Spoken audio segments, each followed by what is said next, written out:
আরে তুমি এখনো ঘুমাওনি? ও তুমি চলে এসেছো? আমি তোমার জন্যই অপেক্ষা করছিলাম। আচ্ছা খাবার রেডি আছে, আসো।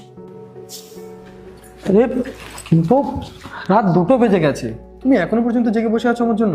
আরে তুমি ঘুমিয়ে পড়তে পারতে, আমি নিজে নিয়ে খেয়ে নিতাম। আমি এর আগে কখনো তোমাকে খাবার না বেড়ে দিয়ে খেয়েছি যে আজ শুয়ে পড়তাম?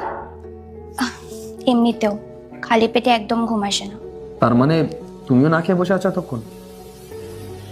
শুনি আমি তোমাকে কতবার বলেছি যে আমার অফিস থেকে ফিরতে লেট হয়, তুমি খেয়ে ঘুমিয়ে পড়বে, আমি এসে একা খেয়ে নেব। কথা কেন শোনো না? তুমি খুব ভালো করেই জানো, তুমি যতবারই আমাকে বলো না কেন আমি তোমার কথা শুনছি না। তো এত রাতে আমার সাথে আর ঝগড়া না করে তাড়াতাড়ি খাবারটা খেয়ে নাও, নাহলে খাবারটা ঠান্ডা হয়ে যাবে। আর এমনিতেও আমার খুব খিদে পেয়েছে, তুমি তাড়াতাড়ি খাও যাতে এবার আমিও খেতে পারি। বলছি